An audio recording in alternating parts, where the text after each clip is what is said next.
our last topic, we saw that we want to help our physical and spiritual children learn to develop such a compassion for those who are not yet Christians that they will pray continually for the Holy Spirit, the Father, and the Son to work in the lives of those who are without Christ and without hope. In this topic, we will see why it was necessary for the Lord to destroy the cities of Sodom and Gomorrah. We saw in our last topic that Abraham was pleading with the Lord to spare the city of Sodom, even if there were only 10 righteous people in the city. The Lord agreed to spare the city for the sake of 10. Meanwhile, the two angels had left Abraham and Christ and were going to the city of Sodom. Genesis 19, 1-5 says, "Now the two angels came to Sodom in the evening, and Lot was sitting in the gate of Sodom. When Lot saw them, he rose to meet them, and he bowed himself with his face towards the ground. And he said, 'Hear now, my lords, please turn in to your servant's house and spend the night, and wash your feet. Then you may rise early and go on your way.' And they said, 'No, but we will spend the night in the open square.' But he insisted strongly, so they turned in to him and entered his house. Then he made them a feast and baked them unleavened bread, and they ate. Now before they lay down, the men of the city, the men of Sodom, both old and young, all the people from every quarter, surrounded the house. And they called to Lot and said to him, 'Where are the men who came to you tonight? Bring them out with us that we may know them carnally.' We see that the angels reached Sodom at the evening time. Here we see that Lot was now sitting at the gate of the city. The gate of the city was the place where the leaders of the city gathered in that time. Ruth 4, 1-2 says, "Now Boaz went up to the gate and sat down there, and behold, the close relative whom Boaz had spoken came by. So Boaz said, 'Come aside, friend, sit down here.' So he came aside and sat down. And he took the 10 men of the elders of the city and said, 'Sit down here.' So they sat down. This meant that Lot had now become one of the elders, or judges of the city. Lot saw these two angels who appeared in the form of men and invited them to come and stay at his place for the night. They responded that they would just sleep in the square. Then Lot insisted strongly that they come and stay in his house. This was due to the fact that he knew the sinfulness of the men in the city. The men agreed to stay at the house of Lot, and he prepared a feast for them that night. However, the men of the city showed up at the door of the house of Lot. This included both the young and old men. It included nearly all of the men from every part of the city. The word translated "no" is used for sexual relationships between Adam and Eve. In Genesis 4:1, where we read, "Now Adam knew Eve his wife, and she conceived and bore Cain, and said, 'I have acquired a man from the Lord.'" It was used for homosexual activity in Judges 19:22, where we read, "As they were enjoying themselves, suddenly certain men of the city, perverted men, surrounded the house and beat on the door. They spoke to the master of the house, the old man, saying, 'Bring out the man who came to your house, that we may know him carnally.'" It was used for rape just a few verses later, as Judges 19:25 says, "But the men would not heed him. So the men took his concubine and brought her out to them, and they knew her and abused her all night until morning. And when the day began to break, they let her go." In this and the following verses, we see that these men raped the woman until they killed her. Since these angels came in the form of men to Sodom, we see that the men of Sodom came for homosexual activity. We see that Lot tried to satisfy the men of Sodom, both young and old, by offering them the opportunity to sexually abuse and rape his daughters rather than his visitors. Genesis 19:6-11 says, "So Lot went out to them through the doorway, shut the door behind him, and said, 'Please, my brethren, do not do so wickedly.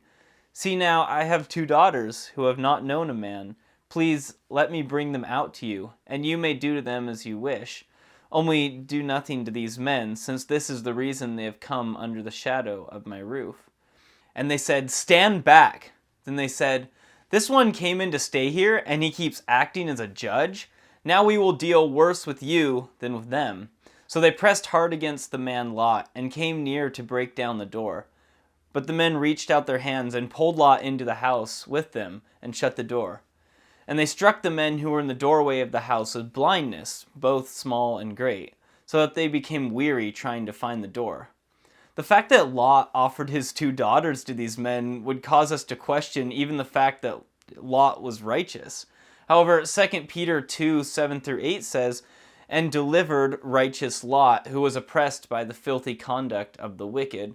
For that righteous men dwelling among them tormented his righteous soul from day to day by seeing and hearing their lawless deeds." This verse makes it clear that the righteous soul of Lot was tormented by the evil that he saw and heard daily in the city of Sodom. This meant that the men were very public in their display of their evil actions. The fear that such activity would happen to the 2 visitors if they stayed in the open square was probably the reason that Lot had insisted strongly that they stay in his house. Suddenly the men of the city turned against Lot. They told Lot, "This one came into the house here and he keeps acting as a judge. Now we will deal worse with you than with them." Lot had apparently told these men in the past that their actions were sinful because they had said he kept acting as a judge. As a result, they decided to treat Lot the way that they had planned to treat the 2 visitors. The phrase translated, "Now we will deal worse," is normally translated to be evil or to do evil, to hurt, do wickedly, and other similar phrases. Exodus 5:23 says, "For since I came to Pharaoh to speak in your name, he has done evil to this people. Neither have you delivered your people at all." In this case, Pharaoh had done evil to the people. Here we see that the men of Sodom made it clear that they planned to mistreat Lot worse than they had planned to mistreat the visitors. The hearts of those men were filled with evil, just like the men in the days of Noah. Genesis 6:5 says, "Then the Lord saw that the wickedness of man was great on the earth, and that every intent of the thoughts of his heart was only evil continually." God had told Abraham in the previous chapter that the sin in Sodom was very great. The 2 angels reached out, pulled Lot into the house, and then shut the door to protect Lot from the evil that the men planned against Lot. Then the 2 angels struck all the men outside the door with blindness. That did not stop the men of Sodom. Even though they could not see, we read that the men of the city were so eager to mistreat Lot that they kept trying to find the door until they became exhausted. Meanwhile, the angels told Lot that the Lord had sent them to destroy Sodom. Genesis 19:12-14 says, "Then the men said to Lot, 'Have you anyone else here? Son-in-law, your sons, your daughters, and whomever you have in the city, take them out of this place, for we will destroy this place, because the outcry against them has grown great before the face of the Lord, and the Lord has sent us to destroy it.' So Lot went out and spoke to his sons-in-law, who had married his daughters, and said, 'Get up, get out of this place, for the Lord will destroy the city.' But to his son-in-law he seemed to be joking.